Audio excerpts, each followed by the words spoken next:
حضرت عمر رضی اللہ تعالی عنہ کا زمانہ ہے جب یروشلم فتح ہوا۔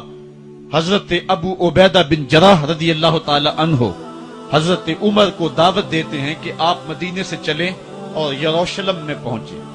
حضرت عمر مدینے سے چلتے ہیں، کتنا بڑا قافلہ لے کر کے، کتنا پروٹوکول ہے۔ حضرت عمر اکیلے اور ساتھ ایک غلام اور اونٹ بھی ایک، باری باری سوار ہوتے ہیں، کبھی غلام سوار ہوتا ہے، کبھی عمر سوار ہوتے ہیں۔ حکمران تو وہ تھے لوگوں کی دہلیز پہ امن دینے والے، لوگوں کی چوکھٹ پہ جو ہیں وہ نور بانٹنے والے۔ آج کے حکمرانوں نے تمہیں رمضان المبارک کے اندر لوڈ شیڈنگ کا پیکج دیا ہے، اور آج بچے بھی تڑپ رہے ہیں اور جوان بھی سسک رہے ہیں، اور ماہ سیام میں جن اذیتوں میں قوم کو مبتلا کر دیا ہے وہ کسی سے مخفی نہیں ہے۔ اور تمہیں میں حضرت عمر کی کہانی سناؤں۔ حضرت عمر دن کو تخت حکومت پہ بیٹھتے تھے، اور ان کا تخت کو سونے زبرجد کا نہیں تھا، مسجد نبوی کی چٹائی تھی، اور سارا دن وہاں بیٹھ کے لوگوں کی باتیں سنتے، اور جب رات کے اندھیرے گہرے ہوتے عمر بھیس بدل کے مدینے کی گلیوں کا گشت کرتے۔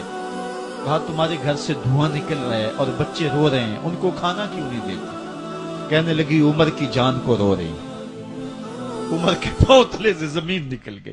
کہا کیا ہوا؟ کہا 3 دن سے ہمارے ہاں کھانے کے لیے کچھ نہیں ہے، روزانہ بچے روتے ہیں، اور میں ہنڈیا کے اندر پتھر ڈال کر کے نیچے سے آگ ڈالتی رہتی ہوں کہ بچے انتظار کر کر کے سو جائیں گے، کم بخت سو بھی نہیں رہے، اور وہ پتھر پکیں گے بھی کیا، اور میں عمر کی جان کو رو رہی ہوں۔ حضرت عمر کا کلیجہ دہلنے لگا، فوراً پلٹے واپس بیت المال میں آئے، گھی کا ایک کنستر لیا، آٹے کی بوری لی، مرچ مسالہ جات بہت کچھ اٹھایا، اپنے کندھے پہ رکھا، بوری اپنی کمر پہ لا دی۔ عمر بیت المال سے نکلے تو آپ کے خادم اسلم نے دیکھ لیا، آگے بڑھا، کہا میرے آقا میں اٹھاتا ہوں۔ عمر کی آنکھوں میں آنسو ہے۔ کہا اسلم قیامت کے دن میرا بوجھ اٹھا لو گے؟ کہا قیامت کے دن تو اپنا اپنا بوجھ اٹھانا پڑے گا۔ کہا عمر کو آج اپنا ہی اٹھانے دو۔ حضرت عمر وہ گھی کا کنستر اور وہ آٹے کی بوری سر پہ اٹھائے ہیں، اور اس خاتون کے گھر جاتے ہیں اور دستک دیتے ہیں۔ وہ جب دیکھتی ہے اس کی جان میں جان آ جاتی ہے۔ کہا جلدی جلدی آٹا گوندو، اور عمر سبزی کاٹنے لگ جاتے ہیں۔ حضرت عمر رضی اللہ تعالی عنہ سبزی تیار کر دیتے، ادھر آٹا گند جاتا ہے، اور پھر اوپر چولہا رکھا جاتا ہے، چولہے کے اندر آگ رکھی جاتی ہے، وہ کھانا پکانے لگتی ہے، آگ بجھتی ہے۔ تاریخ نے لکھا ہے آگ بجھنے لگتی ہے، عمر جھک کر کے پھونکے مارتا ہے، عمر جھک جھک کے پھونکے مارتا ہے۔ کھانا پک گیا اور بچوں کے سامنے کھانا رکھ دیا، بچے کھا رہے ہیں۔ اب بچے رو رو کے نڈال ہو چکے تھے۔ حضرت عمر اپنے ہاتھوں کو اور اپنے گھٹنوں کو اور اپنے پاؤں کو زمین پہ لگا کے، جس طرح بکری کا بچہ چلتا ہے ویڑے کے اندر، کبھی ادھر چلتے ہیں کبھی ادھر چلتے ہیں، تاکہ بچے مجھے دیکھ کے خوش ہوں اور دل میں کہتے عمر جتنا رلایا ہے اب اتنا ہنسانا بھی پڑے گا۔ تو کبھی عمر امیر المومنین، یہ میں کسی آج کے جو ہے وہ لوگوں کے ووٹوں پہ منتخب ہونے والے حکمران کی کہانی نہیں سنا رہا، میں اس عمر کی کہانی سنا رہا ہوں جو 23 لاکھ مربع میل کا حکمران ہے، آدھی دنیا کا بادشاہ ہے۔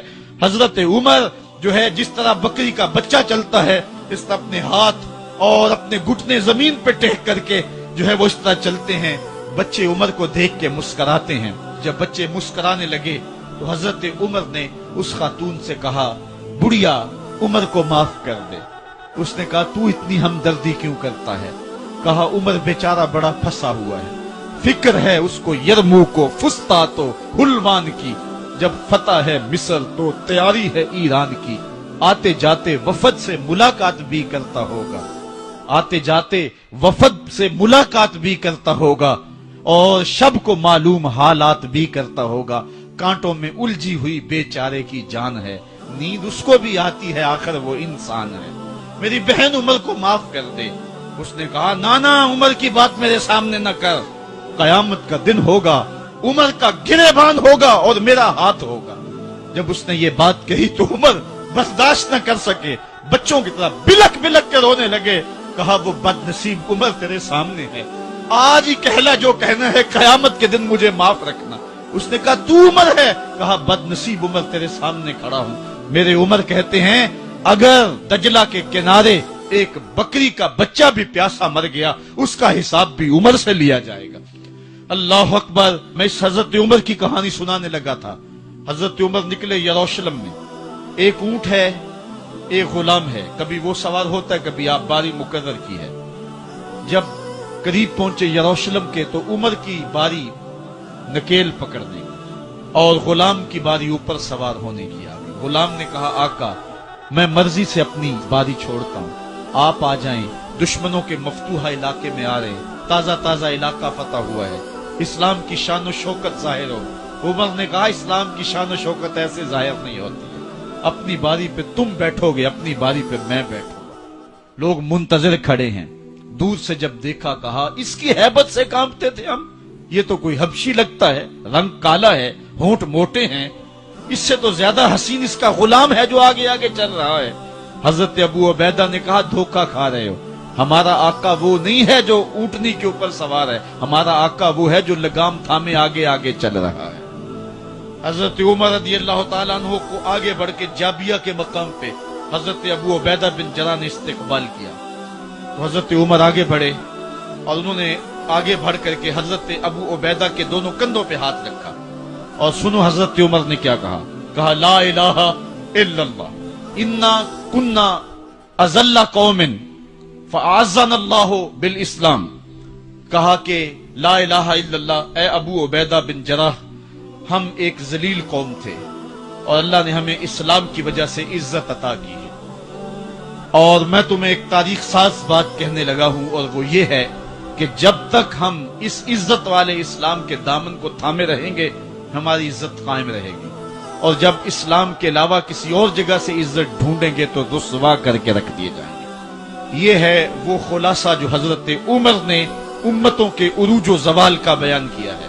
اس امت کو جو خیرات ملی ہے تخت و تاج کی، وہ پینٹاگون سے نہیں ملی، وہ واشنگٹن سے نہیں ملی، وہ وائٹ ہاؤس سے نہیں ملی، وہ محمد عربی کے جوڑوں کا صدقہ ملی ہے۔ اس لیے جب ہم نے اسلام سے انحراف کیا، پاکستان حاصل کیا گیا تھا، پاکستان کا مطلب کیا؟ لا الہ الا اللہ۔ ہم نے اس نعرے کو چھوڑ دیا ہوا ہے، ہم نے انحراف کر دیا ہے۔ آج ہماری نظریں مغرب کی طرف لگی ہیں کہ تخت و تاج اس سے نصیب ہوتے ہیں اور دنیا کے اوپر ہم رسوا ہو کے رہ گئے۔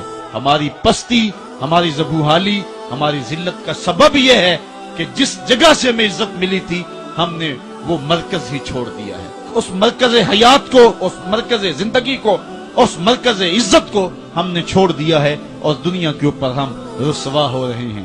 انہی حضرت عمر کی کہانی ہے۔ وادی تہامہ سے گزر رہے تھے کہ بچوں کی طرح بلک بلک کے رونے لگے۔ کہا عمر جوان آدمی ہو اور بچوں کی طرح بلک کے رو رہے ہو؟ کہا تم نہیں جانتے، مجھے بچپن کی کہانی یاد آ گئی۔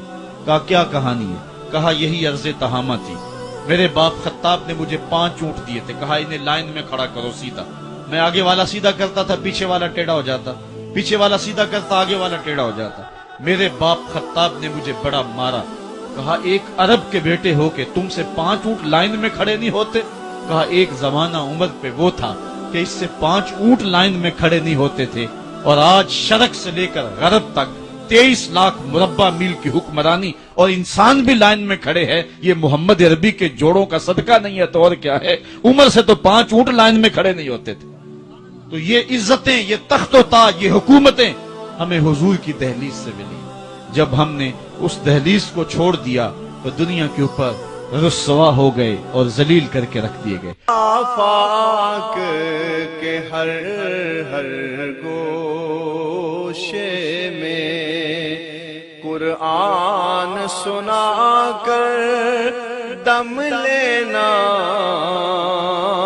اب رکنا نہیں، اب تھمنا نہیں، فردوس میں جا کر دم لینا۔